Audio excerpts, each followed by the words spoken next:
الحمد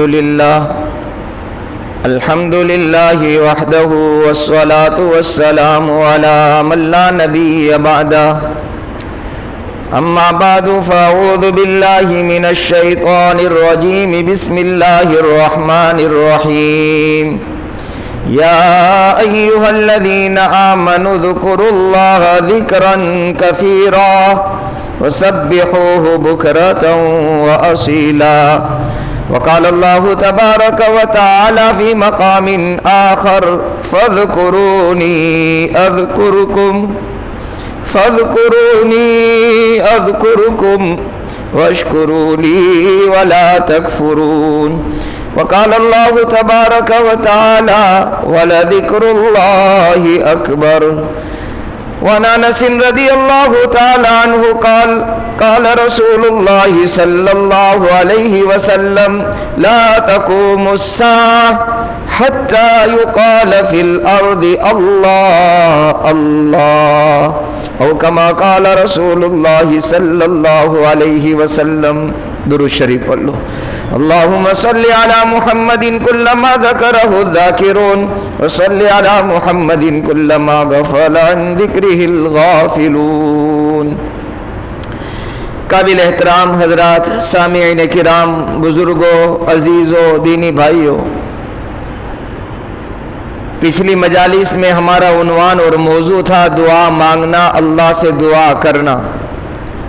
اس ضمن میں آپ کی خدمت میں یہ بات عرض کی تھی کہ فرض نمازوں کے بعد کون سی دعائیں مسنون ہیں، کون سی دعائیں نبی کریم صلی اللہ علیہ وسلم سے ثابت ہیں، اس کا ذکر کل ہو چکا. ایک دعا بتانا رہ گئی تھی. نبی کریم صلی اللہ علیہ وسلم فرض نماز کے بعد یہ دعا بھی کرتے تھے، اللہم اعنی علی ذکرک و شکرک و حسن عبادتک. بڑی جامع دعا ہے. بندہ اللہ کی عبادت جیسی کرنی چاہیے ویسی، اللہ کا شکر جیسا ادا کرنا چاہیے ویسا، اور اللہ کا ذکر جیسا کرنا چاہیے ویسا اللہ کی مدد کے بغیر نہیں کر سکتا. جب تک اس کی مدد شامل حال نہ ہو، معین اور مددگار نہ ہو، بندہ نہ اللہ کا ذکر کر سکتا ہے، نہ کامل طور پر اس کی عبادت کر سکتا ہے، نہ مکمل طور پر اس کا شکر ادا کر سکتا ہے، ہرگز نہیں کر سکتا. لہٰذا نبی کریم صلی اللہ علیہ وسلم نماز کے بعد اللہ سے یوں کہتے تھے، اللہم اعنی علی ذکرک و شکرک و حسن عبادتک. اے اللہ تو میری مدد کر. کون مدد مانگ رہا ہے؟ تمام نبیوں کے امام اور سردار محمد الرسول اللہ صلی اللہ علیہ وسلم یوں کہہ رہے ہیں، میرے اللہ تو میری مدد کر. ہم اور آپ اللہ کی مدد کے کس قدر محتاج ہوں گے، اندازہ لگا لو. پیارے پیغمبر محمد الرسول اللہ صلی اللہ علیہ وسلم اللہ سے مدد مانگ رہے ہیں. پتہ یہ چلا مدد مانگنے کا حقدار اللہ ہی کی ذات ہے. سارے نبیوں نے اسی سے مدد مانگی، سارے صحابہ نے اسی سے مدد طلب کی، سارے اولیاء نے اسی کے دامن کو تھاما، اللہ تو ہماری مدد فرما دے. موضوع نہیں ہے، وقت نہیں ہے، ورنہ یہ بحث اس کو بھی میں آپ کی خدمت میں عرض کرتا، اصل بات ہماری رہ جائے گی. تو یہ دعا بھی ہمیں کرنی چاہیے کہ اللہ تیری اچھی عبادت کر سکوں اس پر میری مدد کر، اللہ تیرا جیسا شکر ادا کرنا چاہیے ویسا میں کر سکوں اس پر میری مدد کر. اللہ تیری یاد اور تیرے ذکر پر تو میری مدد کر، تیری مدد ہوگی میں تیرا ذکر اور تیری یاد کر سکوں گا. تو اس دعا کو بھی کوشش کرو. چھوٹی دعا ہے، اللہم اعنی علی ذکرک و شکرک و حسن عبادتک. اللہ مجھ کو اور آپ کو یاد کرنے کی بھی توفیق عطا فرمائے اور یاد کرنے کے بعد مانگنے کی بھی توفیق عطا فرمائے. کل جیسے میں نے آپ کی خدمت میں عرض کیا تھا کہ اب ہمارا عنوان بدلے گا، اللہ کے ذکر کی فضیلت اور اہمیت اور عظمت کیا ہے.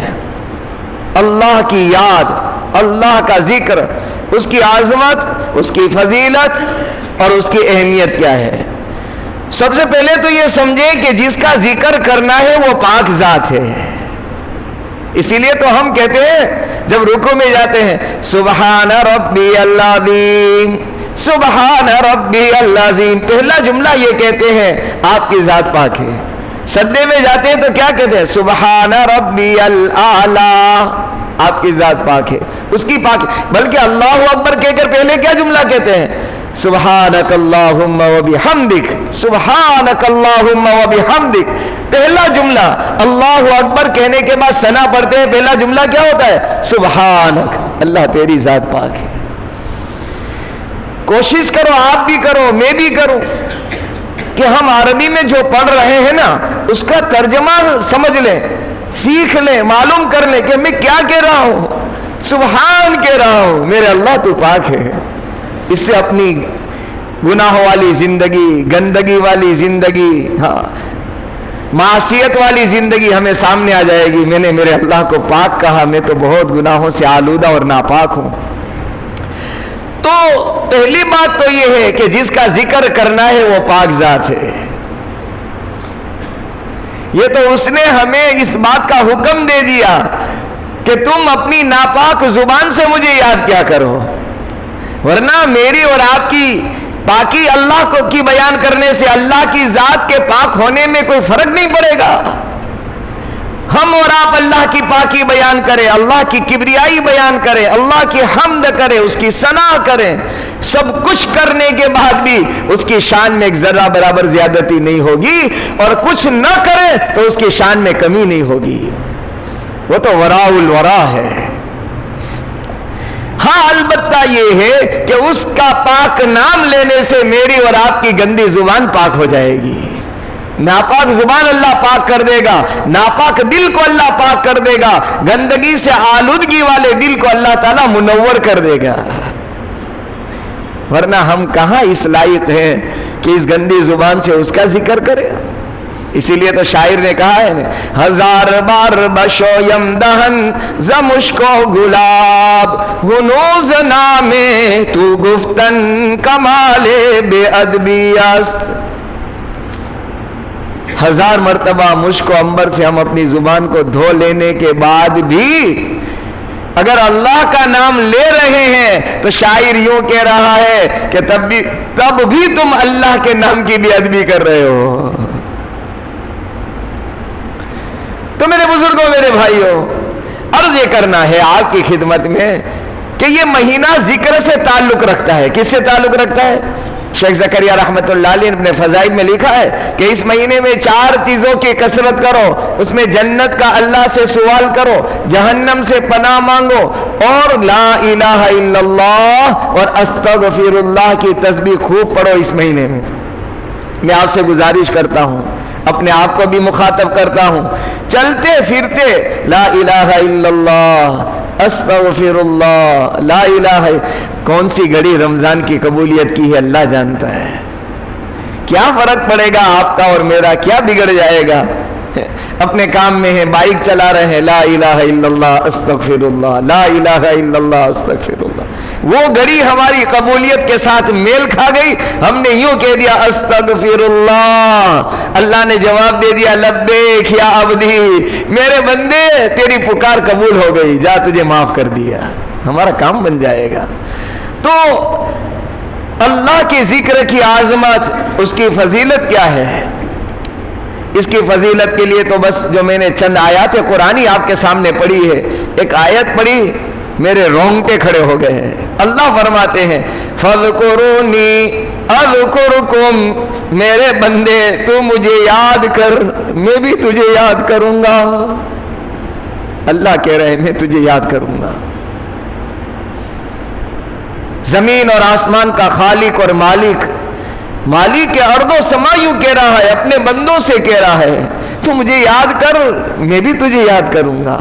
اور تو انسانوں کی مجلس میں میرا ذکر کرے گا، دنیا والوں کے سامنے کرے گا، گنہگار لوگوں کے سامنے کرے گا. اے میرے بندو، میں معصوم فرشتوں کی مجلس میں تجھے یاد کروں گا. اس سے بڑی فضیلت ذکر کی کیا ہو سکتی ہے؟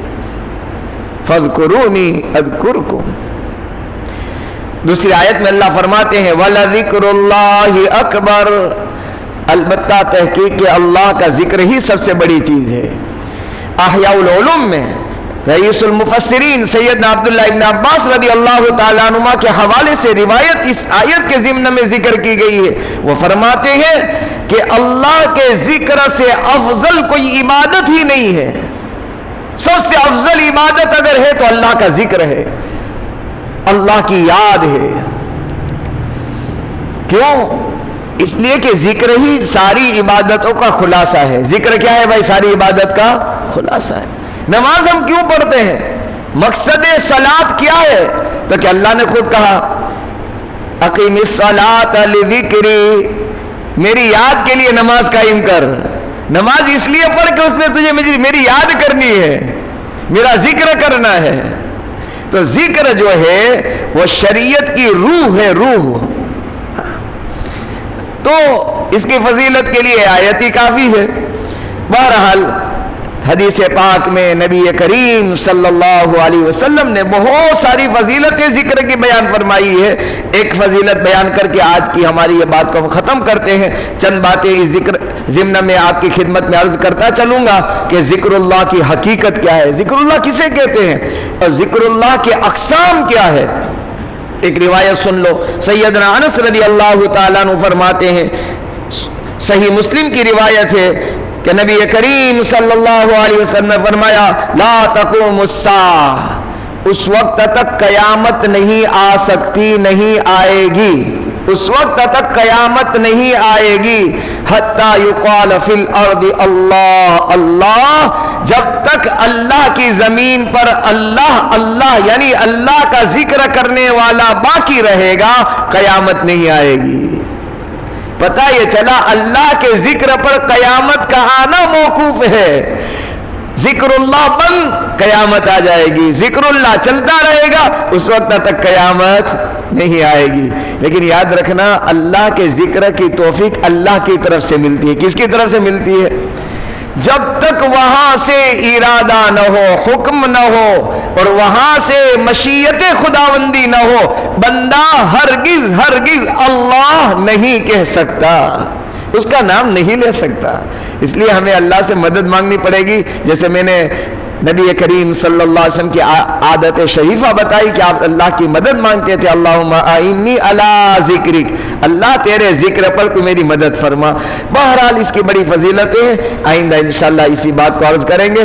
بس رمضان کا مبارک مہینہ ہے، چلتے پھرتے لا الہ الا اللہ استغفر اللہ، لا الہ الا اللہ استغفر اللہ۔ اللہ تعالیٰ مجھ کو اور آپ کو اس کی توفیق نصیب فرمائے، آمین۔ وآخر دعوانا ان الحمدللہ رب العالمین۔ اللهم لك الحمد كما ينبغي لجلال وجهك وعظيم سلطانك، اللهم لا نحصي ثناء عليك انت كما اثنيت على نفسك، يا ربي صل وسلم دائما ابدا على حبيبك خير الخلق كلهم۔ مولا کریم ہم گندے ہیں لیکن تیرے تو بندے ہیں، تیرے ہی بندے ہیں۔